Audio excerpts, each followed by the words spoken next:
Welcome, Age of Vintage Society. Jane Russell was well known for her role as a brunette in the film Gentlemen Prefer Blondes.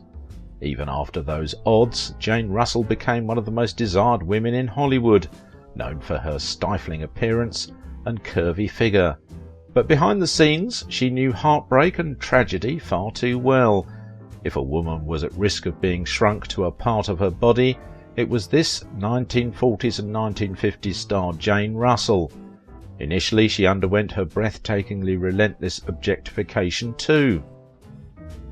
Why Jane Russell knew heartbreak and tragedy far too well. Make sure to watch the video until the end and leave your thoughts in the comments. If you are new here, join our wonderful community by subscribing to the Age of Vintage channel. Jane Russell, the most desired woman of Hollywood. The actress with strong religious beliefs. Fixated by her sultry figure, Hollywood sold her as a flaming sexpot, but Jane Russell was so far from that.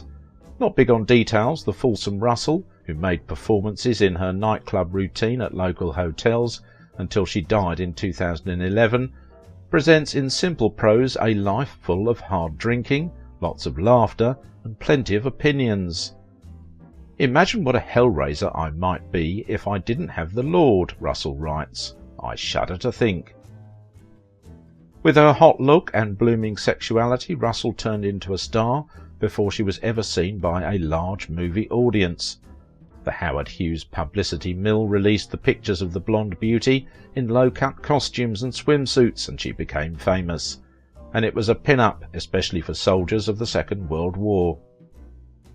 Although Russell's hourglass figure and stunning looks made her a part of many nightclub jokes, unlike Rita Hayworth, Marilyn Monroe, and other Hollywood queens of the era, she was far away from the scandals in her personal life. As an American sex symbol, Jane Russell was at the midpoint of one of the most vastly publicized censorship episodes in film history, when she wore a tight-fitting blouse while having a gun in the 1943 western The Outlaw. But by the time she turned older, the curvaceous brunette with the 38-inch bust was more concerned with the family than fame. Russell had nearly given up acting by the end of the 50s. Once she was asked the reason to quit, she replied, "Because I was getting old. You couldn't go on acting in those years if you were an actress over 30, honey." She constantly got interested in the public, complex life outside the industry, working diligently to support adoption. She had had a ruined backstreet abortion at 18 and was incapable to have a child of her own, so she adopted 3 children with her first husband and founded the WAIF World Adoption International Fund. Although Russell mainly left Hollywood after her last film, 1970's Darker Than Amber, she had been active in her church, with charity organisations, and with an indigenous singing group until her health began to deteriorate just a couple of weeks ago, said Etta Waterfield, her daughter-in-law. She spent her last days at her home in Santa Maria.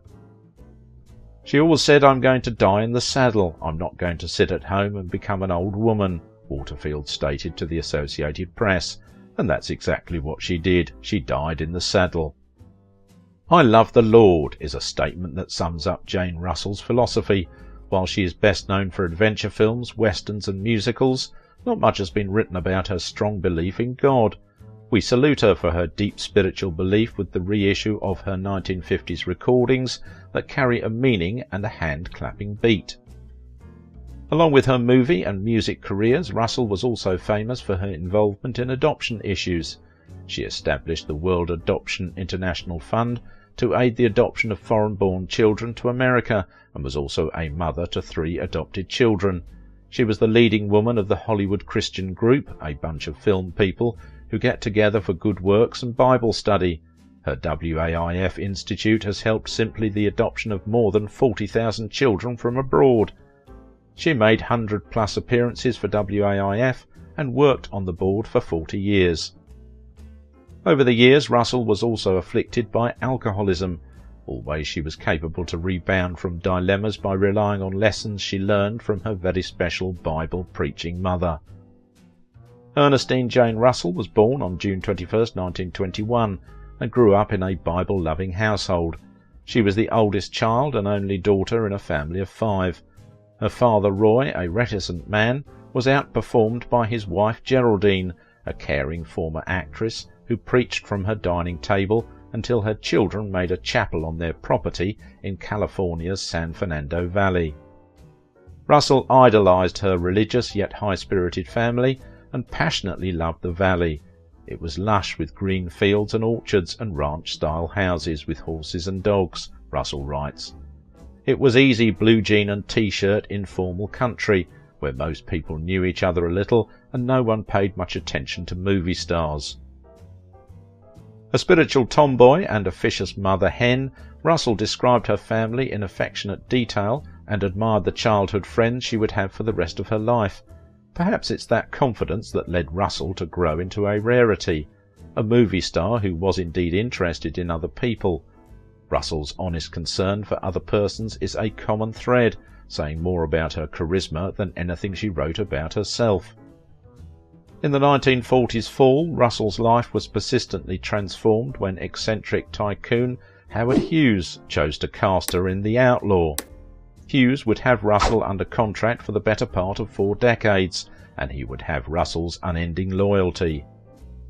Introducing Russell as a hard-edged and sultry pin-up star, the possessed, womanizing Howard Hughes had a disturbing obsession with Russell's bust.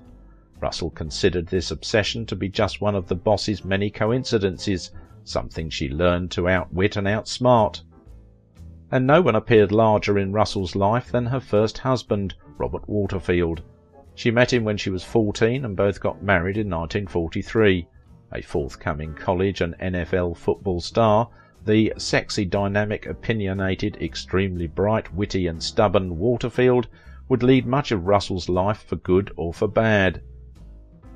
For her films, she earned fame in less than a year. Russell glowed quite spectacularly on screen, but showed a specific knack for both a wisecrack and a song, as revealed in Gentlemen Prefer Blondes in 1953 and other musicals.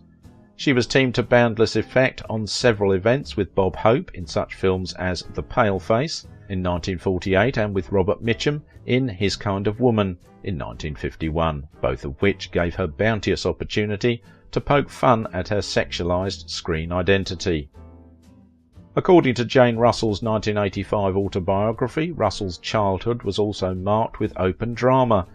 She survived 2 assaults and a ruined abortion at 19, due to which she could not conceive naturally for a lifetime.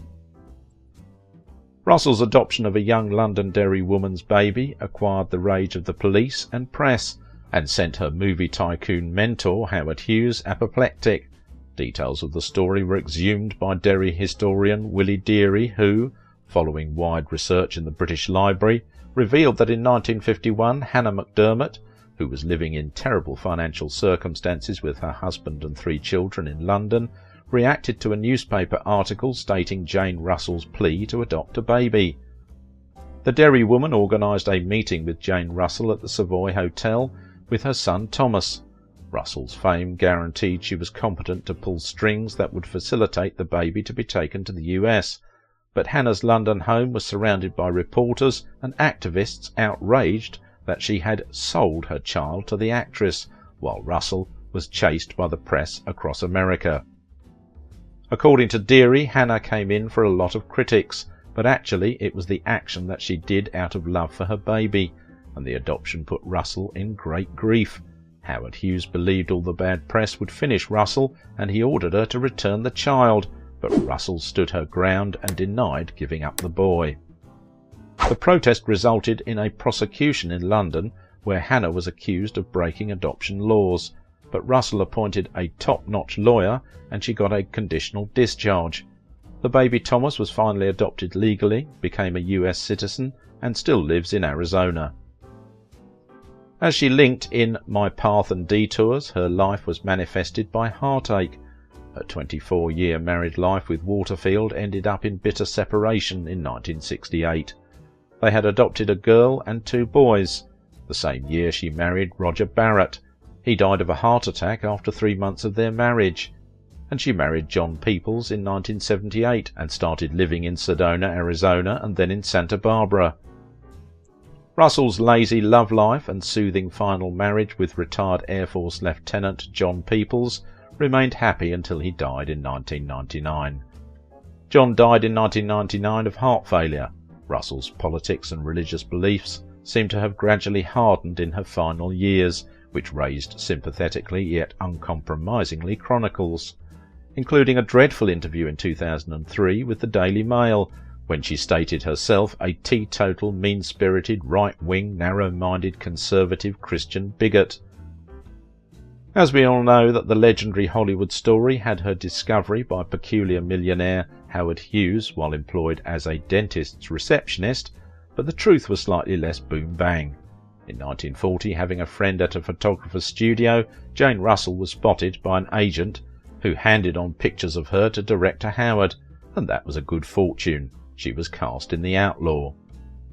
Bob Hope, her co-star in the successful 1948 comedy The Paleface, in which she played a spoofish version of Mishap Jane, hosted her as the two and only Jane Russell, and jested culture is the ability to describe Jane Russell without moving your hands. But gratefully Russell had style and talent enough to save her, drollness and coolness to burn, the humour to transcend all the bumping winks. In her most well-known film, Gentlemen Prefer Blondes, in 1953, the film was also her personal favourite. She gave an act to justify the film critic David Thompson's appreciative verdict decades later that such droll eroticism is rare in Hollywood. Her marriage and epic abortion led her to introduce an organisation that could support foreign adoptions. She was the founder of WAIF and was appreciated for her work in this regard. This mission secured the praise of feminist groups for her, but her anti-abortion stand didn't. She was a born-again Christian, fell into alcoholism, and was also dedicated to Republican work. Her description of her bigotry only means that you don't have an open mind. Such views intended, she could never be an evident feminist icon off-screen, but in her best-known work, her most brilliant turn, the film that will endure us all, she is just that. She is one of those exceptional actors, portrayed in their youth into almost expected obsolescence, who succeeded to rise proudly, brilliantly, beyond all that, in one perfect, flammable performance. In 1968, Russell and Waterfield ended their marriage, as it had become degrading and humiliating. In the same year, she got married to the debonair actor Roger Barrett, who died only 3 months after their star-peppered wedding. Russell's alcoholism was the result of Barrett's death, and she had a momentary stay in a mental hospital, which led to Russell's victorious 1971 run on Broadway in Stephen Sondheim's company. In 1978 she was temporarily jailed for drunk driving, and spent her time there learning the stories of her colleague inmates. Though Russell is typically straightforward about her fights, at times she lets friends narrate the most hurting parts of her story, as if she couldn't tolerate telling them. Despite the gorgeous nature in which she acted, Russell was a devout Christian, which is kind of entertaining really, since a lot of those that call themselves sincere Christians in this day and age wouldn't be held dead in such get-ups, and with so much of their body revealing. But it does tend to pose a very fascinating image of religion, in that Russell went all out when it was for her job, but likely hid up a little bit when she was off screen. She was a star after all. If she didn't want to do what she adored, then there was a virtuous chance that somebody else would step up to do it and sacrifice the lesson in morality that was to be cultured. There's nothing erroneous really with revealing one's body so long as it's in noble taste and is done for modest shock value. Russell was the style to put on a show and take it only as far as she desired to go in the direction to get the shot, and make certain that people were amused. Being a sex symbol for her time meant that she went outside the call of her job in that era. Though her sex symbol image persevered throughout much of her profession, Russell gained acclamation as a capable singer and actress.